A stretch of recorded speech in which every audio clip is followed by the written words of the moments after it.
मोकामा टाल क्षेत्र में इस साल रबी की उम्दा पैदावार हुई है। मसूर, चना, सरसों की अच्छी उपज होने से किसानों में भी खुशी की लहर देखने को मिली। आपको बता दें, इस साल विलंब से बुआई होने से किसानों में उदासीनता छाई हुई थी, लेकिन कुदरत की मेहरबानी से मोकामा टाल क्षेत्र में इस साल रबी की पैदावार ने किसानों के घर में खुशियों की सौगात दी है। पिछले कई साल से रबी की पैदावार उम्मीद के अनुरूप नहीं हो रही थी, मगर असमय बारिश नहीं होने से इस साल किसानों की मन की मुराद पूरी हो गई है। किसानों के घर अब शहनाई गूंजने लगी है।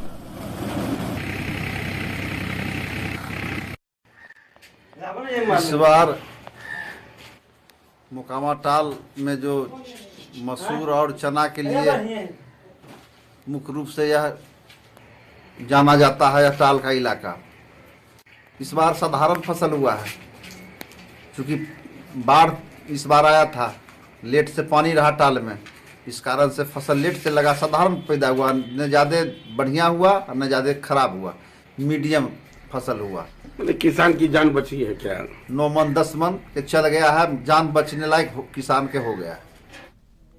बिहार के ग्रामीण विकास विभाग के मंत्री श्रवण कुमार ने प्रधानमंत्री आवास योजना ग्रामीण के लाभुकों को सहायता राशि का हस्तांतरण करने हेतु कार्यक्रम का आयोजन किया। प्रधानमंत्री आवास योजना के अंतर्गत सितंबर 2024 में आपको बता दें 2,93,903 का लक्ष्य प्राप्त हुआ था। उक्त लक्ष्य के आलोक में आयोजित कार्यक्रम में लगभग 90,000 लाभुकों को एक मुश्त सहायता राशि का भुगतान किया गया था, जिस पर 660 करोड़ रुपए का व्यय हुआ। इस प्रकार अब तक 7,24,230 परिवारों को आवास स्वीकृति, कुल 6,30,049 लाभुकों को आपको बता दें प्रथम किश्त, 2,01,082 लाभुकों को द्वितीय किश्त एवं 1,21,539 लाभुकों को तृतीय किश्त का भुगतान किया गया है। आपको बताते चले, आवास पूर्ण हुए हैं। प्रधानमंत्री आवास योजना ग्रामीण के लाभुकों को कुल 1.20 लाख रुपए की सहायता राशि 3 किश्तों में आवास निर्माण की प्रगति के साथ दी जाती है। योजना में 60% राशि केंद्र सरकार द्वारा एवं 40% राशि राज्य सरकार द्वारा वहन किया जाता है। इस प्रकार 40% अर्थात 48,000 रुपए की राशि राज्यांश के रूप में लाभुकों को दी जाती है। आगामी 100 दिनों में इन लाभुकों को द्वितीय एवं तृतीय किश्त के रूप में 80,000 रुपए की दर से भुगतान किया जाएगा। मिलेंगे। और बिहार में जो गरीब लोग हैं, लाचार लोग हैं, जिनके पास अपना छत नहीं था, उनके लिए भारत सरकार ने 7,90,000 आवास का लक्ष्य बिहार में निर्धारित किया है। और 7,90,000 में से आज यहाँ पर 75,000 ऐसे लाभुक हैं जिनके खाते में 40,000 रुपया और उनकी स्वीकृति आज हम लोगों ने यहाँ पर दिया है। और स्वीकृति के बाद जैसे जैसे घर बनाएंगे उसके बाद 2 किस्त और इनको देंगे, 1,20,000 रुपया देंगे, 12,000 रुपया शौचालय निर्माण के लिए देंगे।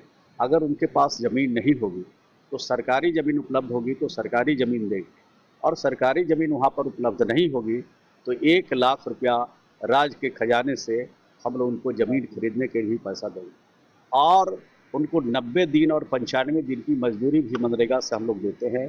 तो 90 और 95 दिन की मजदूरी लगभग 22,000 से भी ज़्यादा कुछ हो जाता है, वो भी मजदूरी हम लोग देंगे। तो इस प्रकार से जो आवास के हकदार हैं, जिनके पास अभी तक छत नहीं है, उसके लिए ये भारत सरकार ने जो लक्ष्य दिया है, इसको हम लोग जल्द से जल्द पूरा करेंगे।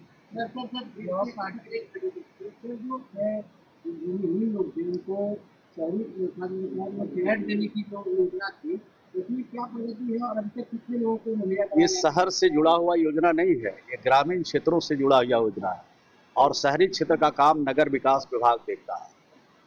और दूसरा जो हमारा इशू है कि सर्वेक्षण का काम भी चल रहा है, और सर्वेक्षण में जो अभी पात्र परिवार है, जो अभी तक जिनका नाम प्रधानमंत्री आवास की सूची में शामिल नहीं है, उनको हम लोग शामिल कर रहे हैं। लगभग 52 लाख और 80,000 से ज़्यादा लोगों का नाम हम लोगों ने शामिल किया है। और भी जो बचे हुए लोग हैं, 31 तारीख तक उनका नाम हम लोग जोड़ेंगे। आदिवासी समाज, दलित समाज, अति पिछड़ा समाज के जो वंचित लोग हैं, उनको हर हालत में, तो सभी समाज के जो वंचित लोग हैं उनको हम लोग इस योजना में शामिल करके उनको आवास निर्माण की दिशा में आगे की कार्रवाई करेंगे। हमारे विभाग के तरफ से निर्देश जारी किया गया है ग्रामीण विकास विभाग से कि कोई पात्र परिवार छूटे नहीं, चाहे किसी जाति, किसी धर्म और किसी मजहब के मानने वाले हों, उनका नाम हर हालत में जुटना चाहिए। ये निर्देश हम लोगों ने जारी किया। अगली खबर पटना से है, जहां केंद्रीय मंत्री चिराग पासवान की माने तो उनका कहना है कि पासवान समाज के साथ अत्याचार बढ़ता जा रहा है, जिसे लेकर उन्होंने बिहार के सीएम नीतीश कुमार से बात कर चिंता जाहिर की। आपको बता दें, चिराग पासवान की माने तो सीएम ने इसे गंभीरता से लिया है। वहीं चिराग पासवान ने राज्य में बड़े आपराधिक घटनाओं पर चिंता जताते हुए कहा है कि चुनाव के समय राजनीतिक पार्टियों की ओर अशांति का माहौल भी बनाने की कोशिश की जा रही है। देखिए, इस बात की चिंता मैंने भी राज्य में भी मैंने उठाने का काम किया, मुख्यमंत्री जी के भी समक्ष मैंने उठाने का काम किया है। अगर टारगेट किलिंग इस तरीके से हो रही है और पासवानों को चिन्हित करके, क्योंकि हाल फिलहाल के दिनों में पासवानों के ऊपर अत्याचार की, प्रताड़ना की और हत्या की घटनाओं में वृद्धि हुई है, जो हम लोगों के लिए चिंता का विषय है। मुख्यमंत्री जी के भी संज्ञान में इस विषय को दिया है। स्थानीय प्रशासन से भी बात करके इस बात को सुनिश्चित करने का निर्देश दिया गया है कि चिन्हित करें क्या ये सुनियोजित तरीके से कोई मॉडल के तहत चिन्हित करके इस तरीके से टारगेट किलिंग की जा रही है। अगर ऐसा है तो इसके पीछे जो भी लोग हैं उनको कतई बख्शा नहीं जाएगा। बिल्कुल होना चाहिए भाई, जब तक अपराधियों में कानून का डर नहीं होगा, अपराधी इस तरीके से आपराधिक घटनाओं को अंजाम देते रहेंगे।